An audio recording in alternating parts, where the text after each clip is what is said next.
नमस्ते। सच बताइए, हम सब ने कभी ना कभी तो किया ही है, बिना पढ़े किसी लंबी चौड़ी प्राइवेसी पॉलिसी पर आई एग्री पर क्लिक कर देना, है ना?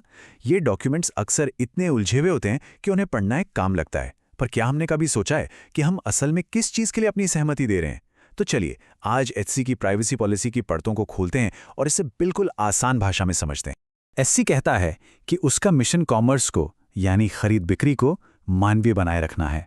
सुनने में तो ये बात बहुत अच्छी लगती है, पर सवाल ये है कि इस मानवीय सोच का हमारे पर्सनल डेटा के लिए क्या मतलब है? आइए इसी सवाल का जवाब ढूंढते हैं। तो यही है वो बड़ा सवाल जिसके इर्द गिर्द आज की सारी बात घूमेगी। ये जो मानवीय कॉमर्स का मिशन है, वो हमारी निजी जानकारी के साथ कैसा बर्ताव करता है। चलिए इसे और गहराई से जानते हैं। तो चलिए शुरुआत करते हैं सबसे पहले सवाल से। जब हम इट्सी इस्तेमाल करते हैं तो आखिर वो हमारे बारे में कौन-कौन सी जानकारी इकट्ठा करते हैं? आइए देखते हैं। अब देखिए, ये डेटा कलेक्शन का मामला थोड़ा पेचीदा हो सकता है, तो इसे आसान बनाने के लिए हम इसे 3 अलग-अलग बकेट्स में बांटकर समझ सकते हैं। इससे ये साफ हो जाएगा कि जानकारी कहाँ-कहाँ से आ रही है। तो पहली बकेट में वो सारी जानकारी है जो हम खुद अपनी मर्जी से एचसी को देते हैं। जैसे अगर कोई खरीदार है तो जाहिर है नाम, ईमेल, पेमेंट की जानकारी देनी ही पड़ती है।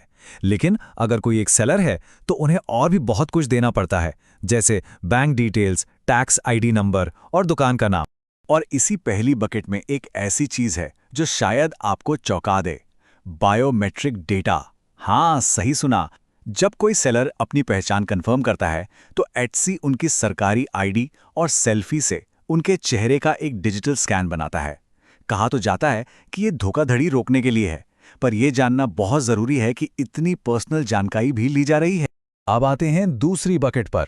ये वो जानकारी है जो एचसी अपने आप इकट्ठा कर लेता है, हमें पता भी नहीं चलता। मतलब जैसे ही हम साइट पर जाते हैं, हमारा आईपी एड्रेस, हम कौन सा डिवाइस इस्तेमाल कर रहे हैं, यहाँ तक कि हमारा माउस स्क्रीन पर कहाँ-कहाँ घूम रहा है, सब कुछ ट्रैक होता है। इससे वो ये समझते हैं कि लोग उनकी वेबसाइट को कैसे यूज कर रहे हैं। और फिर है तीसरी बकेट। ये वो जानकारी है जो एचसी को दूसरों से मिलती है, मतलब पेमेंट करने वाली कंपनियां, एडवर्टाइजिंग पार्टनर्स और एनालिटिक्स सर्विसेज।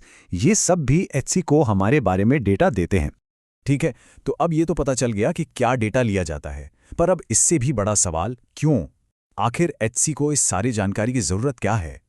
देखिए, एचसी इस डेटा को इस्तेमाल करने के लिए 4 मुख्य कानूनी वजह बताता है। चलिए एक एक करके समझते हैं कि इनका मतलब क्या है। पहला कारण सबसे सीधा है, कॉन्ट्रैक्ट को पूरा करना।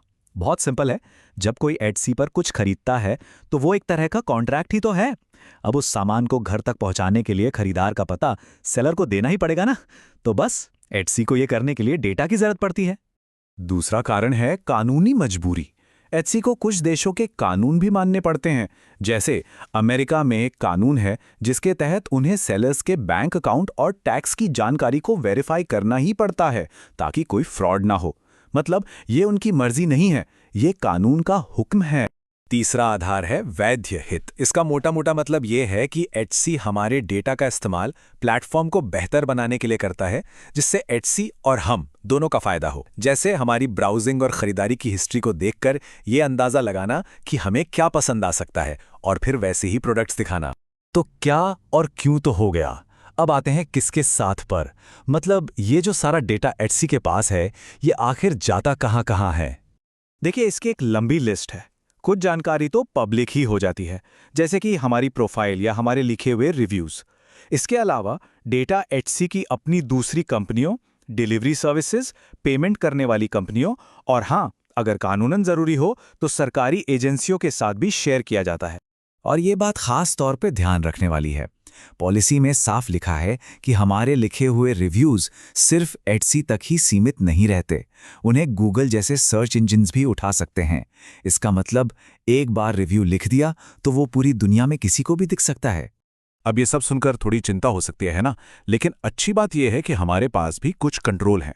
तो चलिए अब सबसे जरूरी हिस्से पर आते हैं, हम अपने डेटा को मैनेज करने के लिए क्या क्या कर सकते हैं। तो हमारे पास कौन कौन से अधिकार हैं? इन्हें बस नियम मत समझिए, ये एक पूरा प्राइवेसी टूल किट है जिसका इस्तेमाल हम अपनी जानकारी को कंट्रोल करने के लिए कर सकते हैं। इस टूल किट में सबसे पहले आते हैं 3 बड़े अधिकार। पहला है राइट टू एक्सेस, मतलब हम एटसी से पूछ सकते हैं कि उनके पास हमारी कौन कौन सी जानकारी है और उसकी एक कॉपी मांग सकते हैं। दूसरा, राइट टू करेक्शन। अगर कोई जानकारी गलत है तो हम उसे ठीक करवा सकते हैं। और तीसरा है राइट टू डिलीशन, यानी कुछ खास हालात में हम अपनी जानकारी को हटाने के लिए भी कह सकते हैं। और भी टूल्स हैं हमारे पास। एक है राइट टू ऑब्जेक्ट। याद है वो वैध हित वाला पॉइंट? हम उस आधार पर हो रही डेटा प्रोसेसिंग पर आपत्ति जता सकते हैं। और शायद सबसे पावरफुल अधिकार, सहमति वापस लेने का अधिकार। अगर हमने मार्केटिंग ईमेल या लोकेशन ट्रैकिंग के लिए हाँ कहा था तो हम किसी भी वक्त अपनी वो सहमति वापस ले सकते हैं। तो एचसी की प्राइवेसी पॉलिसी अब उतनी भी उलझी हुई नहीं लग रही है ना? पर देखिए, किसी पॉलिसी को समझना तो बस पहला कदम है। असली सवाल तो ये है कि इस जानकारी को जानने के बाद अगला कदम क्या होगा, हम इसका इस्तेमाल कैसे करेंगे ताकि हम ऑनलाइन दुनिया में ज़्यादा सुरक्षित और जागरूक रह सकें।